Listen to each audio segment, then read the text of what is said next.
جی السلام علیکم.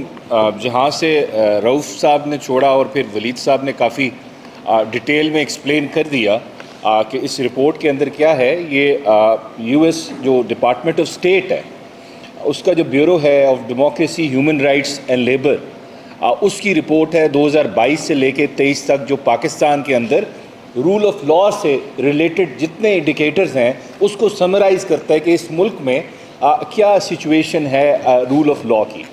اب اس میں دیکھیں یہ ہم آلدو اس میں کافی ڈیٹیل میں چیزیں لکھ دی گئی ہیں لیکن آپ لوگ میڈیا کا پارٹ ہیں.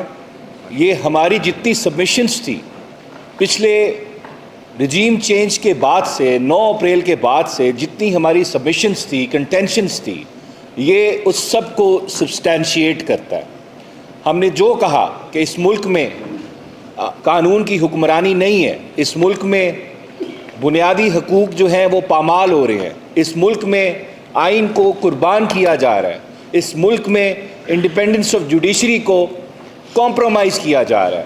یہ ان ساری چیزوں کا ایک ثبوت ہے 100 صفحے کی رپورٹ کے شکل میں جو آپ کے سامنے آئی ہے. سو ہم نے جو بولا یہ اس کی کنٹینیوشن ہے اور رجیم چینج کے بعد اس ملک میں فسطائیت کا ایک نظام نافذ کیا گیا ہے غیر قانونی اور غیر آئینی طریقے سے. اب اس میں دیکھیں ایک چیز سمجھنے کی ضرورت ہے. آپ نے کافی عمر نے شاید پڑھی ہو پولیٹیکل سائنس. اب ایک ریاست جو ہوتی ہے وہ وجود میں کیسے آتی ہے اس کو سمجھنے کی ضرورت ہے. ریاست ایک عمرانی معاہدہ ہوتا ہے جس کو ہم سوشل کانٹریکٹ کہتے ہیں, جس کو ہم آئین پاکستان بھی کہیں گے. اس کے آنے کے بعد جو ہم سب لوگ ہیں جتنے شہری ہیں اس ملک کے, ہم لوگ ایک کانٹریکٹ کرتے ہیں جو آئین ہے کہ ہم ایک ریاست بنائیں گے, باڈی پالیٹک. اس ریاست کے کچھ فرائض ہوں گے. اس کے فرائض میں جو 3 سب سے بیسک فرائض ہوں گے وہ میری زندگی, right to life, right to property,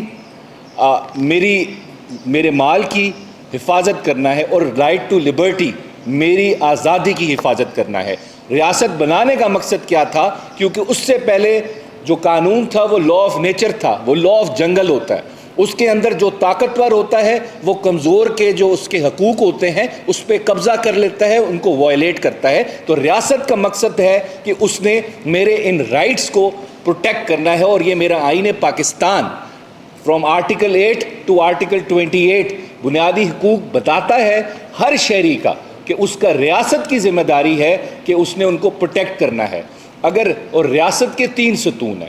ایک ایگزیکٹو ہے جس نے لاء انفورس کرنا ہے, پھر ایک عدلیہ ہے جس نے آئین اور ملک لاء کی تشریح کرنی ہے. لیکن سب سے بڑی ذمہ داری میری نظر میں اس آئین پاکستان کے تحت اگر عدلیہ پہ آتی ہے تو وہ آپ کے بنیادی حقوق کی پروٹیکشن ہے, اس کی پرزرومنٹ ہے. اس کو پروٹیکٹ کرنا ہے آپ کی عدلیہ نے, اس کے آگے اس کو گارڈ کرنا ہے. اب ہوا کیا اس ملک میں, یہ رپورٹ کیا کہتی ہے میں آپ کو بتاؤں گا کس طرح آپ کے بنیادی حقوق سلب ہو رہے ہیں. سب سے پہلے یہ کہتی ہے رپورٹ کہ اس ملک میں ان لافل کلنگ اور انفورسڈ جوڈیشل کلنگ جو ہے, ایکسٹرا جوڈیشل کلنگ جو ہے وہ بالکل ریمپنٹ ہے. اس کا مطلب کیا ہے؟ میرا جو آئین میں آرٹیکل 9 ہے جو مجھے رائٹ ٹو لائف دیتا ہے اس کو وائلیٹ کیا جا رہا ہے. پھر آرٹیکل 14 اس میں 3 میرے رائٹس ہیں. رائٹ ٹو پریویسی کہ میرے گھر کے اندر بغیر وارنٹ کے کوئی نہیں گھس سکتا, میری پرائیویٹ لائف ہے. رائٹ اگینسٹ ٹارچر کہ مجھے ٹارچر نہیں کر سکتی حکومت وقت. پھر رائٹ ٹو ڈگنیٹی کہ میری ڈگنیٹی ہے اس کو کوئی وائلیٹ نہیں کر سکتا. اگر کوئی میری ڈگنیٹی وائلیٹ کرے گا تو یہ تینوں آپ کے بنیادی حقوق جو ہیں ان کی یہ پامال ہوں گے. پھر آرٹیکل فری سپیچ کی بات کرتی ہے رپورٹ کہ اس ملک میں کوئی فری سپیچ نہیں ہے. آرٹیکل 19 ہے میرا بنیادی حق ہے فریڈم آف ایکسپریشن کہ میں بولنا جو چاہوں مجھے بولنے دیا جائے, بول کے لب آزاد ہیں میرے.